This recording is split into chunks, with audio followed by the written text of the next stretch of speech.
नमस्ते, मैं चंद्रशेखर आप सभी को मैं अपने चैनल डिलीजेंट एकेडमी में स्वागत करता हूं। हम लोग बिहार एसएससी के लिए एक मैथ का सीरीज स्टार्ट किए थे, जिसमें हम लोग प्रत्येक दिन बिहार एसएससी में आए हुए मैथ का प्रीवियस ईयर क्वेश्चन और उस पर आधारित मैथ का क्वेश्चन कर रहे हैं। चलिए आज उस सीरीज में हम लोग आगे की तरफ चलते हैं। इससे पहले अगर आप मेरे चैनल पर नए हो तो चैनल को सब्सक्राइब कर लें और बेल आइकन को प्रेस करना बिल्कुल ना भूलें, ताकि आपको सबसे पहले लेटेस्ट नोटिफिकेशन मिलता रहे।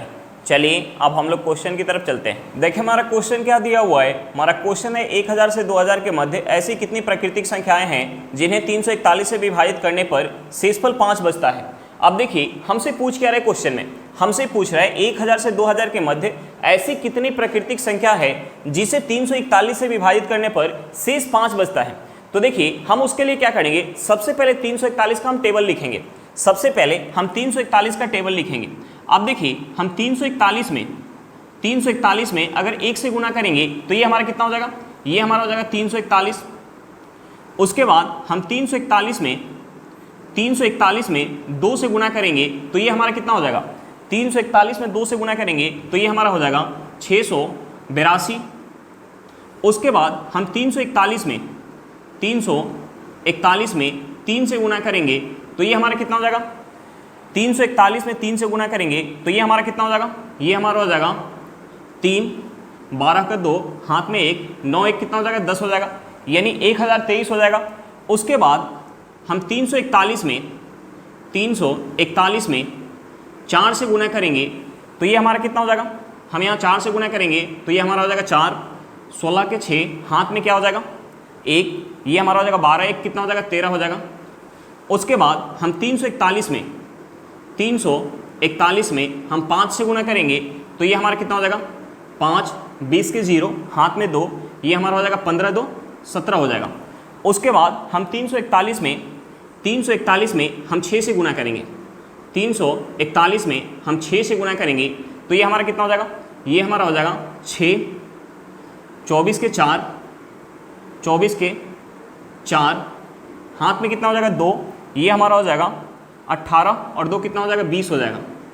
अब देखिए हमें जो है 1000 से 2000 के बीच लेना है, हमें 1000 से 2000 के बीच लेना है।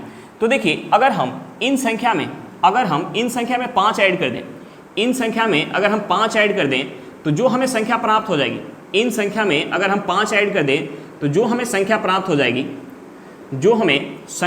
हो जाएगी, इन संख्या में अगर हम 5 ऐड कर दें तो जो हमें संख्या प्राप्त हो जाएगी, उस संख्या को अगर हम 341 से भाग देंगे तो शेष हमारा क्या बचेगा, 5 बचेगा। अब देखिए हमें कहाँ से लेना है, 1000 से 2000 के मध्य लेना है। तो देखिए ये 682 प्लस के 5 हमारा क्या है, 1000 से छोटा है, यानी हम इसे नहीं लेंगे। हम क्या लेंगे, 1023 प्लस के 5 से लेंगे। अब देखिए 1023 प्लस के 5 से हम कहाँ तक लेंगे, अगर हम यहाँ 2046 में 5 ऐड करेंगे तो ये हमारा 2000 से बड़ा है, यानी यहाँ से हमें कितने संख्या पता चल गया, 3 संख्या।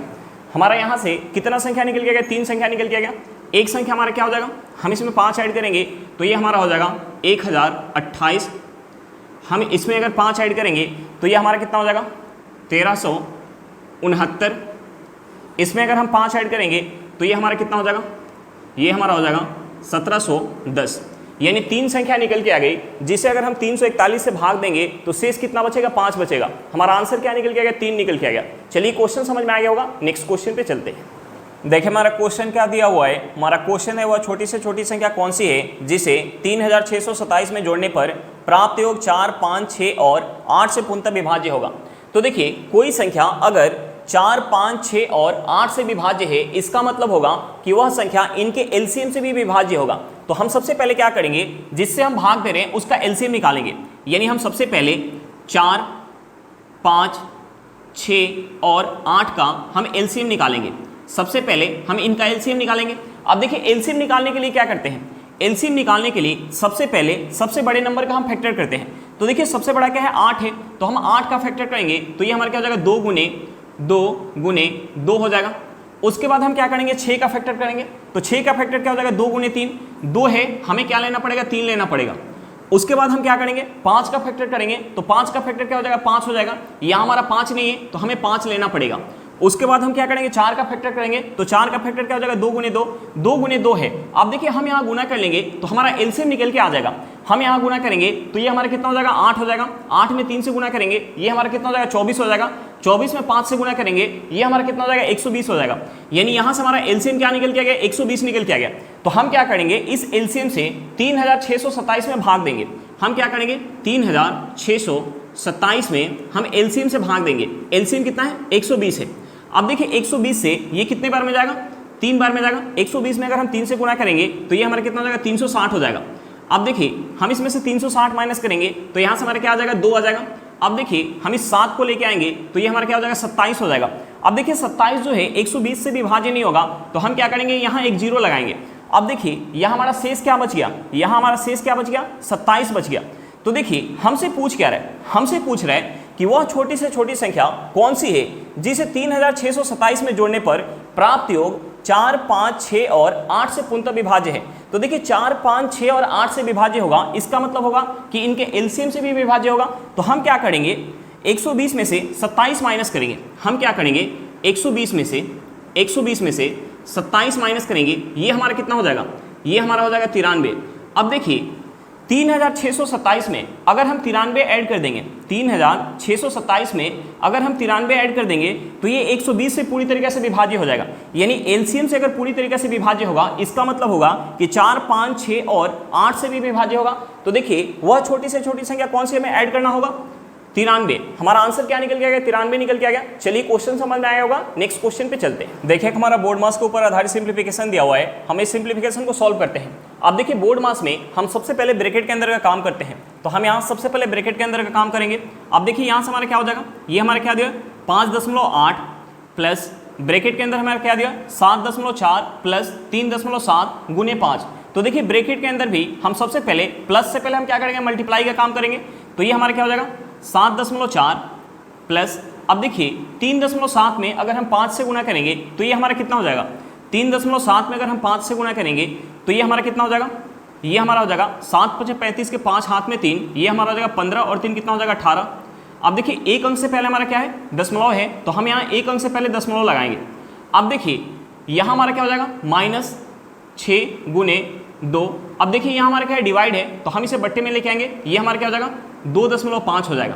अब देखिए हम इसे ऐड करेंगे तो ये हमारा कितना हो जाएगा, हम इसे ऐड करेंगे तो ये हमारा कितना हो जाएगा 25.9 हो जाएगा। यहाँ से हमारा क्या हो जाएगा 5.8 प्लस ये हमारा हो जाएगा 25.9 माइनस। अब देखिए हम इस पॉइंट को अगर हटाएंगे तो ऊपर हमारा क्या चला जाएगा एक 0 चला जाएगा। अब देखिए हम 6 में अगर 2 से गुना करेंगे तो ये हमारा कितना हो जाएगा 12 पर एक 0 लगाएंगे ये हमारा कितना हो जाएगा 120। ये हमारा हो जाएगा 120 बटे हमारा क्या हो जाएगा 25 हो जाएगा। अब देखिए 120 को अगर हम 25 से काटेंगे तो ये 25 से कितने बार में जाएगा, ये 25 से 4 बार में जाएगा। हाथ में क्या आ जाएगा 20 आ जाएगा। हम एक दशमलव लगाएंगे तो हमारा एक 0 आ जाएगा। अब देखिए 20 हमारा क्या बन जाएगा 200 हमारा 25 से कितने बार में जाएगा 25 से चला जाएगा 8 बार में। अब देखिए यहाँ से हम इसे अगर ऐड करेंगे तो ये हमारा कितना हो जाएगा, हम इसे ऐड करेंगे या हम ऐड करने से पहले क्या कर लेते हैं हम 5.8 में से 4.8 माइनस कर लेते हैं तो ये हमारा कितना हो जाएगा 1 हो जाएगा प्लस 25.9 हम इसे ऐड करेंगे तो ये हमारा कितना हो जाएगा, ये हमारा हो जाएगा 26.9 हो जाएगा। हमारा आंसर क्या निकल गया 26.9 निकल के आ गया। चलिए क्वेश्चन समझ में आ गया होगा, नेक्स्ट क्वेश्चन पे चलते हैं। देखिए हमारा क्वेश्चन क्या दिया हुआ है, हमारा क्वेश्चन है यदि दो संख्याओं 5/16 और 5/25 में से प्रत्येक को 6 से विभाजित किया जाता है तो शेषफल क्रमशः R1 और R2 प्राप्त होते हैं।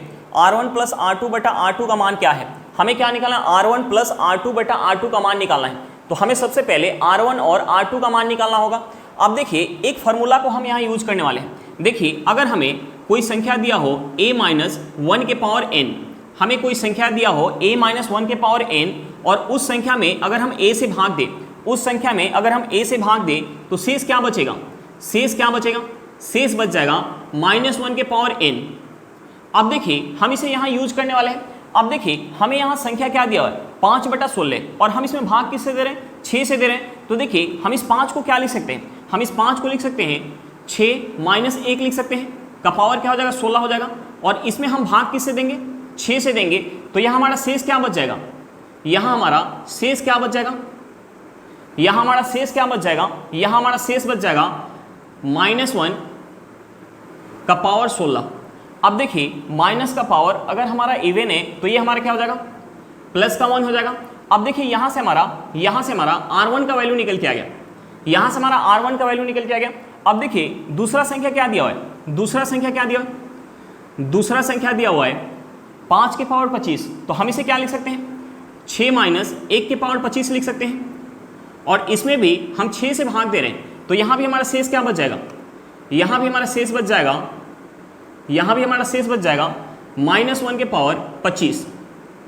अब देखिए -1 के पावर 25 है, तो देखिए यहाँ पावर क्या है, यहाँ पावर हमारा ऑड है, तो यहाँ हमारा क्या हो जाएगा, -1 के पावर 25 ही हमारा क्या हो जाएगा, -1 हो जाएगा। अब देखिए शेष हमारा कभी भी माइनस में नहीं आता है।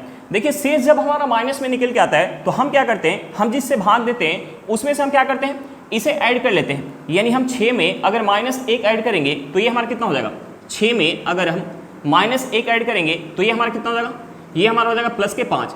यानी यहाँ से हमारा R2 का वैल्यू क्या निकल के आएगा, R2 का वैल्यू हमारा क्या निकल के आएगा, R2 का वैल्यू निकल के आएगा 5।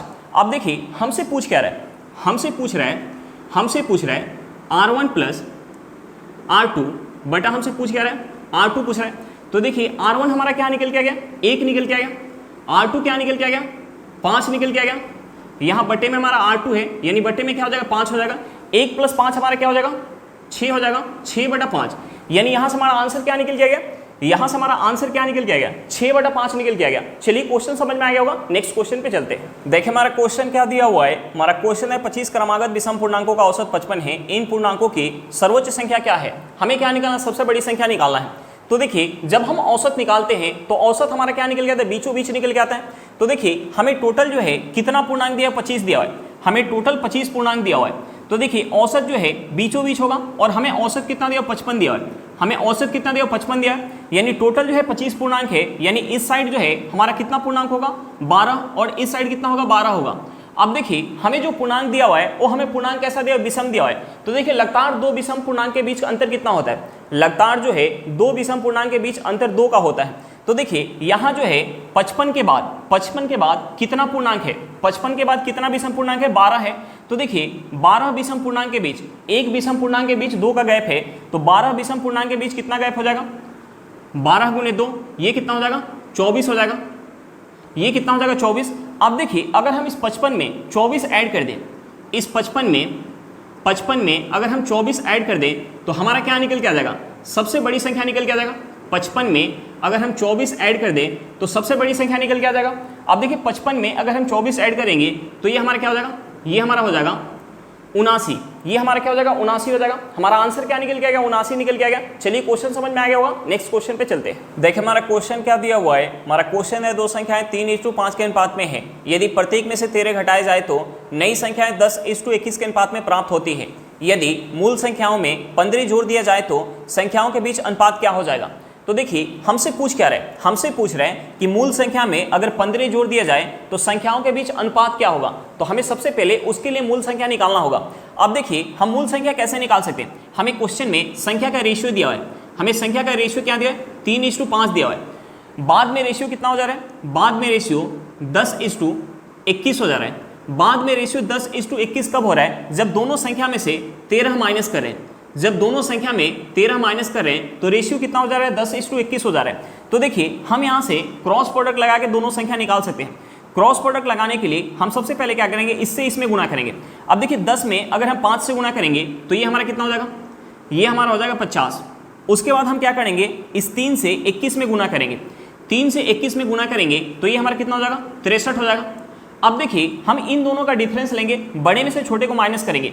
तो देखिए इन दोनों के बीच का डिफरेंस कितना हो जाएगा, इन दोनों के बीच का डिफरेंस हो जाएगा 13। अब देखिए उसके बाद हम क्या करेंगे, इस 21 से -13 में गुणा करेंगे। 21 से -13 में गुणा करेंगे तो ये हमारा कितना हो जाएगा, 21 से -13 में गुणा करेंगे तो ये हमारा कितना हो जाएगा, ये हमारा हो जाएगा -273। ये हमारा कितना हो जाएगा, -273। उसके बाद इस 10 से हम -13 में गुणा करेंगे तो ये हमारा कितना हो जाएगा, -130 हो जाएगा। अब देखिए इन दोनों के बीच का हम डिफरेंस लेंगे और बड़े में से छोटे को माइनस करेंगे। तो देखिए एक हमारा क्या है, माइनस का 273 और दूसरा क्या है, माइनस का 130। तो देखिए माइनस का 273 क्या होगा, छोटा होगा माइनस के 130 से। तो देखिए हम यहाँ माइनस करेंगे, इन दोनों के बीच का अगर हम अंतर लेंगे तो देखिए माइनस के 130 में से हम माइनस करेंगे माइनस का 273, तो माइनस माइनस हमारा क्या हो जाएगा, प्लस हो जाएगा। यानी ये हमारा क्या हो जाएगा, प्लस का 273 प्लस के 273 में से अगर हम माइनस करेंगे 130 तो ये हमारा कितना हो जाएगा, हम 130 माइनस करेंगे तो ये हमारा कितना हो जाएगा, 143 हो जाएगा। अब देखिए यहाँ से हमारा अंतर क्या निकल के आया, 143, और यहाँ से हमारा अंतर क्या निकल के आया, 13 यूनिट। यानी यहाँ से हमें क्या पता चल गया, इस 13 यूनिट का वैल्यू, इस 13 यूनिट का वैल्यू हमें क्या पता चल गया, 143 पता चल गया। अब देखिए हमें 13 यूनिट का वैल्यू पता चल गया तो हम यहाँ से 1 यूनिट का वैल्यू निकाल सकते हैं। 1 यूनिट का वैल्यू कितना हो जाएगा, हम इसे 13 से काटेंगे, ये 13 से कितने बार में जाएगा, ये 13 से चला जाएगा 11 बार में। अब देखिए 1 यूनिट का वैल्यू हमें पता चल गया तो हम यहाँ से इस 3 यूनिट का वैल्यू निकाल सकते हैं। 3 यूनिट का वैल्यू कितना हो जाएगा, 3 यूनिट का वैल्यू हो जाएगा 33, और 5 यूनिट का वैल्यू कितना हो जाएगा, 5 यूनिट का वैल्यू हो जाएगा 55। यानी एक संख्या हमारी क्या होगी, 33 होगी, और दूसरी संख्या क्या होगी, 55 होगी। यानी हमें दोनों मूल संख्या पता चल गया। अब देखिए हमसे पूछ रहा है कि 15 जोड़ दिया जाए तो संख्या के बीच का रेशियो क्या होगा। तो देखिए 33 में हम 15 ऐड करेंगे, 33 में 15 ऐड करेंगे, और दूसरा संख्या क्या है, 55 है, 55 में भी हम 15 ऐड करेंगे। तो देखिए 33 में अगर हम 15 ऐड करेंगे तो ये हमारा कितना हो जाएगा, 33 में अगर हम 15 ऐड करेंगे तो ये हमारा कितना हो जाएगा, 48 हो जाएगा। और 55 में अगर हम 15 ऐड करेंगे तो ये हमारा कितना हो जाएगा, 70 हो जाएगा। अब देखिए हम इसे काट सकते हैं, हम इसे 2 से काट सकते हैं। 2 से अगर हम इसे काटेंगे तो ये 2 से कितने बार में जाएगा, 24 बार में, और ये 2 से कितने बार में जाएगा, 35 बार में। अब देखिए यहाँ से हमारा रेशियो क्या निकल के आ गया, यहाँ से हमारा रेशियो निकल के आ गया 24:35 निकल के आ गया। हमारा आंसर क्या निकल के आ गया, 24:35 निकल के आ गया। चलिए क्वेश्चन समझ में आ गया होगा, नेक्स्ट क्वेश्चन पे चलते हैं। देखिए हमारा क्वेश्चन क्या दिया हुआ है, हमारा क्वेश्चन है x तथा y ने क्रमशः 1,71,000 रुपये तथा 2,43,000 रुपये निवेश करके एक व्यापार शुरू किया।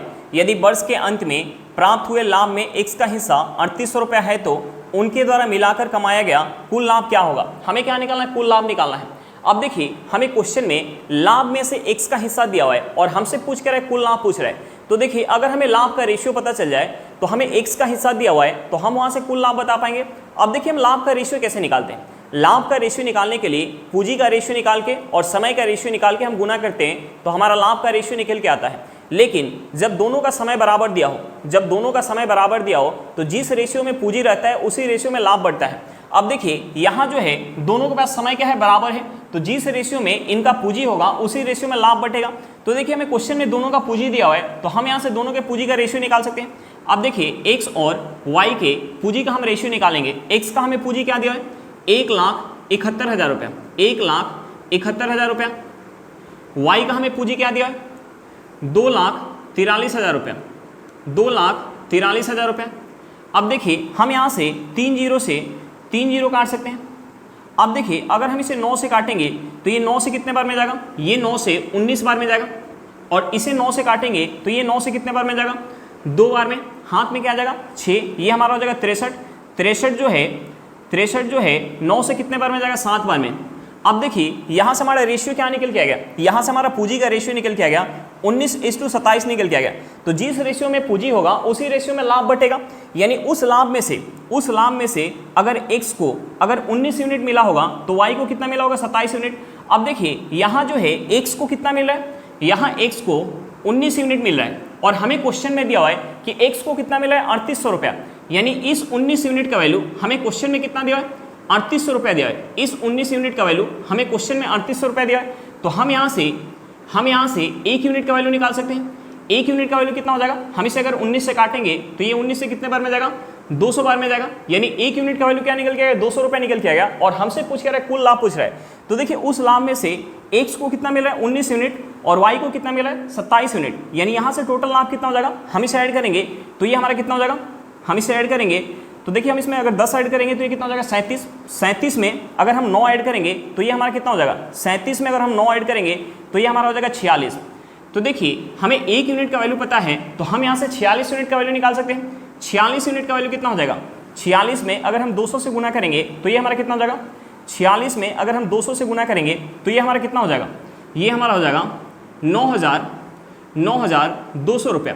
यानी यहाँ से कुल लाभ क्या निकल के आ गया, 9,200 रुपये निकल के आ गया। यहाँ से कुल लाभ क्या निकल के आ गया, 9,200 रुपये निकल के आ गया। चलिए क्वेश्चन समझ में आ गया होगा, नेक्स्ट क्वेश्चन पे चलते हैं। देखिए हमारा क्वेश्चन क्या दिया हुआ है, हमारा क्वेश्चन है चीनी के 700 ग्राम बिलियन में चीनी 60% है। बिलियन में चीनी की मात्रा को 75% करने के लिए इसमें कितनी और चीनी मिलानी होगी। अब देखिए हमसे पूछ क्या रहे हैं, हमसे पूछ रहे हैं कि 700 ग्राम बिलियन है जिसमें चीनी 60% है, तो शेष को हम क्या मान लेते हैं, पानी, यानी पानी कितना होगा, 40% होगा।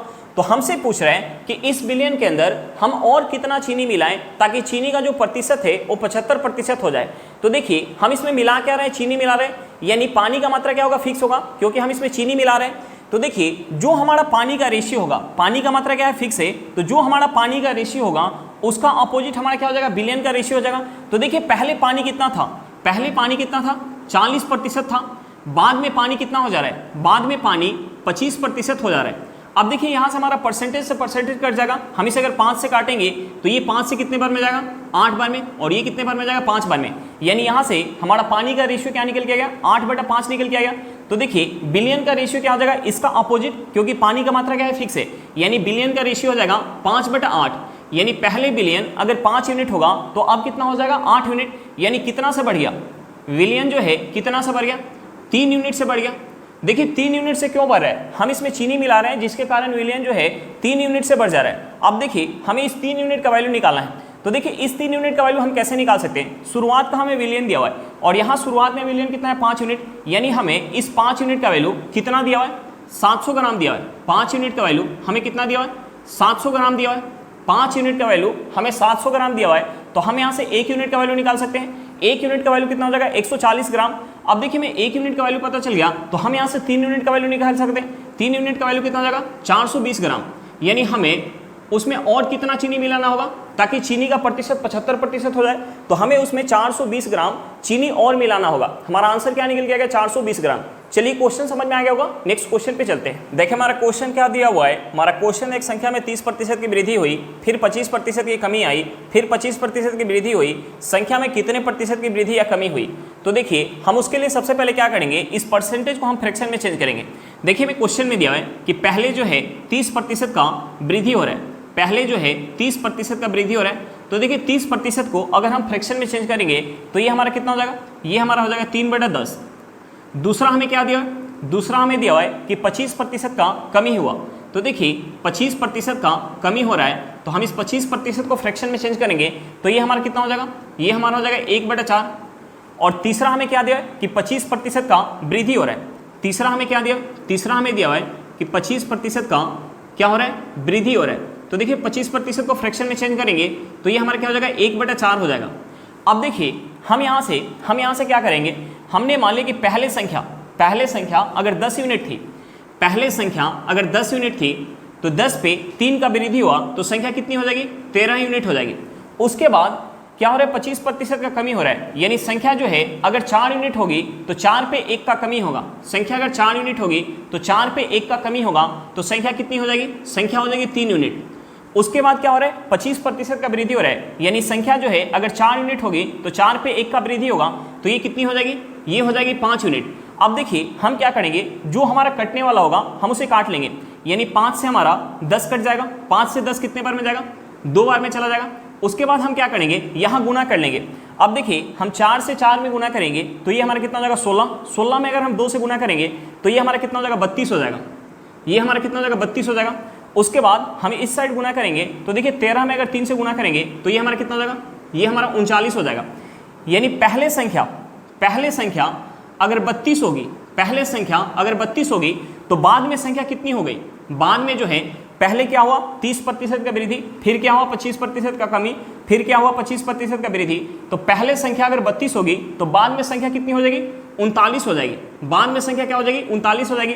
यानी संख्या में कितने का वृद्धि हो गया, संख्या में कितने का वृद्धि हो गया, 7 यूनिट का वृद्धि होगा। कितने पर, 32 पर, गुने 100 करेंगे तो यहाँ से हमारा वृद्धि प्रतिशत निकल के आ जाएगा। अब देखिए हम यहाँ क्या करते हैं, हम इसे 4 से काट लेते हैं। अगर हम इसे 4 से काटेंगे तो ये 4 से कितने बार में जाएगा, 25 बार में। इसे 4 से काटेंगे तो ये 4 से कितने बार में जाएगा, 8 बार में। अब देखिए हम 25 में अगर 7 से गुना करेंगे तो ये हमारा कितना हो जाएगा, ये हमारा हो जाएगा 175/8%। अब देखिए हम इसे पॉइंट में चेंज कर लेते हैं। अगर हम इसे पॉइंट में चेंज करेंगे तो देखिए 8 से हम इसे काटेंगे तो ये 8 से कितने बार में जाएगा, ये 8 से चला जाएगा 2 बार में। हाथ में क्या आ जाएगा, 1 आ जाएगा। ये हमारा कितना हो जाएगा, 15। 15 8 से कितने बार में जाएगा, 1 बार में। हाथ में क्या आ जाएगा, 7। हम दशमलव लगाएंगे, एक जीरो आ जाएगा, हमारा 70 हो जाएगा। 70 8 से कितने बार में जाएगा? 70 जो है 8 से कितने बार में जाएगा? 8 बार में जाएगा। 70 जो है 8 से कितने बार में जाएगा? 8 बार में जाएगा। हाथ में क्या आ जाएगा? 6 आ जाएगा। हम एक और जीरो लेके आएंगे, वो हमारा क्या बन जाएगा? 60 बन जाएगा। 60 जो है 8 से कितने बार में जाएगा? 7 बार में। यानी यहाँ से हमारा क्या निकल के आ गया? यहाँ से हमारा निकल के आ गया 21.87% निकल के आ गया। यानी संख्या में 21.87% का वृद्धि हो जाएगा। चलिए क्वेश्चन समझ में आ गया होगा, नेक्स्ट क्वेश्चन पे चलते हैं। देखिए हमारा क्वेश्चन क्या दिया हुआ है। हमारा क्वेश्चन एक वस्तु 14% के लाभ पर बेची जाती है। यदि उसे 121 रुपये कम में बेचा जाता तो 8% हानि उठानी पड़ती। यदि वही वस्तु 536.25 रुपये में बेची जाती तो लाभ या हानि का प्रतिशत क्या होता? हमें क्या निकालना है? लाभ या हानि का प्रतिशत निकालना है। तो देखिए लाभ या हानि का प्रतिशत निकालने के लिए हमें सबसे पहले वस्तु का सीपी निकालना होगा। अब देखिए हमें क्वेश्चन में दिया है कि वस्तु को 14% के लाभ पर बेचा जा रहा है और अब जो है उसे अगर 121 रुपये कम में बेचा जाएगा तो 8% का हानि होगा। तो देखिए हमने मान लिया कि वस्तु का जो सीपी है, हमने मान लिया कि वस्तु का जो सीपी है वो 100 यूनिट है। वस्तु का जो सीपी है वो 100 यूनिट है। तो देखिए 14% के लाभ पे बेचा जाएगा तो एसपी कितना हो जाएगा? एसपी कितना हो जाएगा? एसपी हो जाएगा 114 यूनिट। अब देखिए हमें क्वेश्चन में दिया हुआ है कि पहले जिस मूल्य पर बेचा जा रहा था उस मूल्य से अगर 121 रुपये कम में बेचा जाएगा तो 8% का हानि होगा। अब उसे क्या हो जाएगा? अब उसे क्या हो जाएगा? 8% का हानि हो जाएगा। इसका मतलब उसे प्राप्त कितना होगा? 8% का हानि होगा। इसका मतलब उसे प्राप्त हो जाएगा 92 यूनिट। अब देखिए पहले जो है वस्तु को बेचने पे कितना प्राप्त हो रहा था? 114 यूनिट और अब कितना प्राप्त हो रहा है? 92 यूनिट। यानी पहले की अपेक्षा अब जो है एसपी कितना कम है? पहले की अपेक्षा एसपी कितना कम है? पहले की अपेक्षा एसपी जो है 22 यूनिट कम है। और हमें क्वेश्चन में क्या दिया कि पहले की अपेक्षा एसपी कितना कम है? 121 रुपये। यानी इस 22 यूनिट का वैल्यू हमें क्वेश्चन में क्या दिया है? इस 22 यूनिट का वैल्यू हमें क्वेश्चन में 121 रुपये दिया है। हमें क्या दिया है? 121 रुपये दिया है। अब देखिए हमें 22 यूनिट का वैल्यू पता है तो हम यहाँ से 100 यूनिट का वैल्यू यानी सीपी निकाल सकते हैं। तो हम सबसे पहले यहाँ से 2 यूनिट का वैल्यू निकाल लेते हैं। अब देखिए इस 22 को अगर हमें 2 बनाना है तो हमें क्या करना होगा? इसमें 11 से भाग देना होगा। अब देखिए अगर हम इस साइड 11 से भाग देंगे तो हमें इस साइड भी 11 से भाग देना होगा। अब देखिए 121 में अगर हम 11 से भाग देंगे तो ये हमारा कितना हो जाएगा? 11 रुपये हो जाएगा। यानी 2 यूनिट का वैल्यू कितना हो जाएगा? 11 रुपया। अब देखिए हम यहाँ से 2 यूनिट का वैल्यू पता चल गया तो हम यहाँ से 100 यूनिट का वैल्यू निकाल सकते हैं। अब देखिए इस 2 को अगर हमें 100 बनाना है तो हमें 50 से गुना करना होगा। अगर हम इस साइड 50 से गुना करें तो हमें इस साइड भी 50 से गुना करना होगा। अब देखिए 11 में अगर हम 50 से गुना करेंगे तो ये हमारा कितना हो जाएगा? 550 रुपया। यानी वस्तु का सीपी क्या निकल के आ गया? वस्तु का सीपी क्या निकल के आ गया? वस्तु का सीपी निकल के आ गया 550 रुपया। और हमें क्वेश्चन में एसपी क्या दिया हुआ है? हमें क्वेश्चन में एसपी दिया हुआ है कि वस्तु को जो है अब कितना में बेचा जा रहा है 536.25 रुपये में बेचा जा रहा है। तो देखिए वस्तु का सीपी कितना है? 550 रुपया और बेचा जा रहा है 536.25 रुपये में। यानी यहाँ क्या हो जाएगा? हानि हो जाएगा। यहाँ क्या हो जाएगा? हानि हो जाएगा। यहाँ हानि कितने का होगा? तो देखिए हम क्या करेंगे, इस 50 में से 36 की जगह हम सबसे पहले 37 माइनस कर लेंगे। 50 में से अगर 37 माइनस करेंगे तो ये हमारा कितना हो जाएगा? 13 हो जाएगा। और हमने कितना ज़्यादा माइनस कर लिया? 0.75। यानी ये हमारा हो जाएगा 13.75। यानी 13.75 रुपये का हानि होगा। कितने पर? 550 रुपये पर। गुने 100 करेंगे तो यहाँ से हमारा हानि प्रतिशत निकल के आ जाएगा। अब देखिए अगर हम यहाँ 100 से गुना करेंगे तो यहाँ से जो हमारा दशमलव है वो खत्म हो जाएगा। अब देखिए हम इसे अगर 25 से काटेंगे तो ये 25 से कितने बार में जाएगा? ये 25 से जाएगा 2 बार में। हाथ में क्या आ जाएगा? 5। ये हमारा हो जाएगा 50। 50 जो है 25 से कितने बार में जाएगा? 2 बार में। हम इसे अगर 25 से काटेंगे तो ये 25 से कितने बार में जाएगा?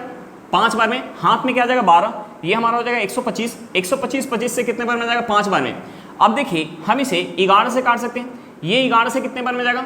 2 बार में। और ये 11 से कितने बार में जाएगा? ये 11 से जाएगा 5 बार में। यानी यहाँ से हमारा हानि प्रतिशत क्या निकल के आ गया? 5/2%। हम इसे क्या लिख सकते हैं? हम इसे लिख सकते हैं 2.5%। यानी 2.5% का उसे क्या होगा? हानि होगा। हमारा आंसर क्या निकल के आ गया? 2.5%। चलिए क्वेश्चन समझ में आ गया होगा। आज के लिए इतना ही, फिर मिलते हैं नेक्स्ट क्लास में। अगर क्लास अच्छा लगे तो क्लास को लाइक करिएगा।